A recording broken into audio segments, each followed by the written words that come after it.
Hey everyone, thank you for watching the part two of selling bank-owned properties again. Again, the idea of what I'm trying to do is help you figure out how you can get your offers accepted. I would say a lot of times with the bank-owned properties when I was selling one and listing them for the bank, I'd get 20 offers sometimes, and one or two of them were presented right. And a lot of times it would be if things are all equal, and the agent is someone I dealt with before that understands the process and knows things, and I would tell the bank, say, hey, listen, I got two, out of the two you got, I worked with this guy before, or this woman before, and she knows the process, and she gets it. Because in the REO, and things can be different. It's not like selling traditional real estate. I'm dealing with an asset manager a lot of times who's got 300 to, maybe 1,000 properties that they're managing across the country. And I have people I worked for 10 years that I know that they do listen to you because they want their plate to be, they don't want a lot of garbage and crap to deal with. So when you put your offer in clean, I can't tell you how many times I get offers from me. It's like, oh, okay, he's got cash, he can close 7 days. Well, the bank can't close in 7 days, so they don't care. And if you got an offer, place was on the market for $70,000, let's say, cheap place, you come in one day on the market, $50,000 cash. Well, everybody's going to be cash in that range anyway. A lot of times the place needs a lot of work, so you can't get financing anyway. So before, I know you're real proud of the cash and everything, but that's not going to make a big difference. And the quick closing time isn't going to make a big difference. If they want to get the property, they're probably going to have to go full price at least. Still have to pay cash. And then whatever the bank's terms are for a closing date, they're probably going to have to make. So a lot of times people put an offer in with the bank and the contract. And also everything in that contract, the state contract, throw it out the window. Anything about inspections, all that stuff. The bank will send you an addendum with the accepted offer with their closing date on it, their terms, and that addendum states right at the top, this addendum supersedes any and all other contracts or negotiations. So whatever's written in there is what's going to matter. And there's no attorney review in that. Okay, so that's the seller's end. That's it. That's their contract. In New Jersey, you have a 3-day attorney review period if the buyer prepares the contract. Sometimes the seller will prepare a contract. For instance, on VA properties and then on HUD properties, there is no attorney review in those at all. And so better make sure you know that stuff up front. Explain that to your client. But when you put your offer in, you put your deposit down, and let them know they can prepare to lose it if they don't settle on these cash as deals especially. But so anyway, you want to package that thing up, like I said, like it's a first date, real pretty, everything nice. Contract, signed, proof of funds, and the deposit check, okay? Make a call to the agent or just text them or send them an email. Hey, send you an offer. I know it might take a few days. I appreciate you sending it through. Can you please just let me know you received it? All right, so that way you have a proof that they received it. That's if you're sending it direct to the agent. A lot of times now these banks have their own portals where you upload it to.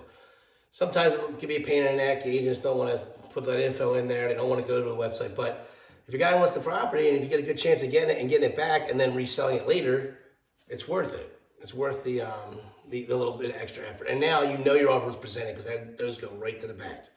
Another reason why you want to make sure it's nice, clean, together, because it's a representation of you and how you're going to be to work with when they see it. And again, a lot of these offers will be the same. A lot of times they said, I'll get 20 offers, 3 or 4 of them will get considered. And you want to make nice with the REO agent. Don't get mad if he doesn't return your call on a Friday night or Saturday or Sunday because he can't get you an answer anyway. Let him, just let him know that you're going to be easy to work with. It will make a difference. And if you don't even get this property, on the next one, they might remember you. All right, and they'll work with you. And again, they can't make a decision for the seller, but they can help you in other ways and say, hey, my son, you can tell the seller, hey, I worked with this guy a bunch of times versus this one is just always asking me a million questions. I don't think they understand the process. We might have an issue down the road. I can't tell you how many times I go under a contract and the buyer wrote some crazy contingency in their real estate contract and submitted their offer online to the portal. I didn't even see it. And here, the seller's addendum says everything's as is. The buyer just signs it. And then here the buyer says, oh, I got this contingency. And I want them to fix the mold in the back.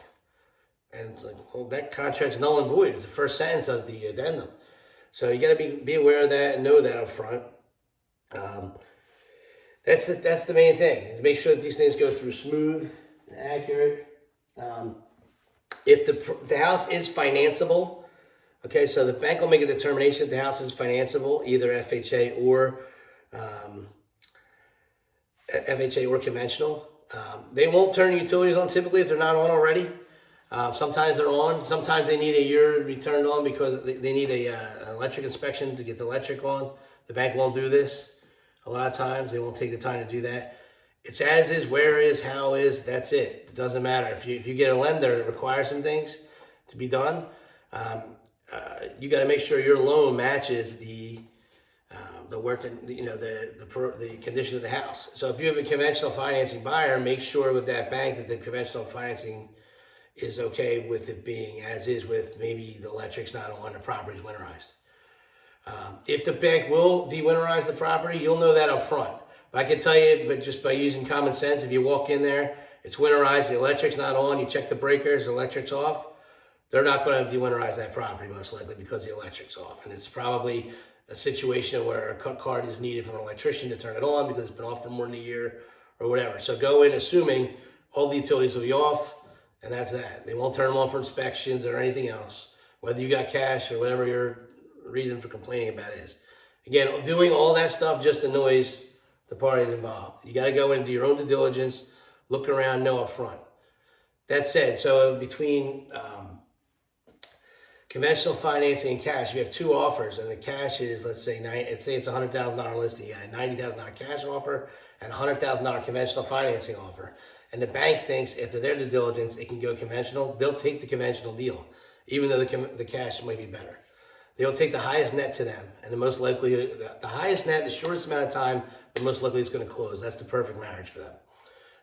If you do an FHA 203K, they do those too. And actually, a lot of times, if you don't know how to do those, if you're not familiar with them, talk to your mortgage rep and ask them. That a lot of times they have, if they don't do them themselves, they have somebody in-house at their place that they can show them, put you in the right direction about getting FHA 203K loans. They're a really good way to get some of these closed for first-time buyers and other home buyers that are owner-occupants. But they don't work for investors, obviously. But if your investor is conventional, make sure, again, you go over with their bank if they can. And sometimes if the value is right, if they're putting enough down, they don't care if the utilities are on. Sometimes they do. But you got to make sure that you know that up front. But the bank will care more about that stuff. A lot of times people think it's just, the cash is king. And it's not always with a bank-owned property. Sometimes they need to get a certain net before they can sell it. And again, they won't take a lot off the price initially. They're going to do their homework.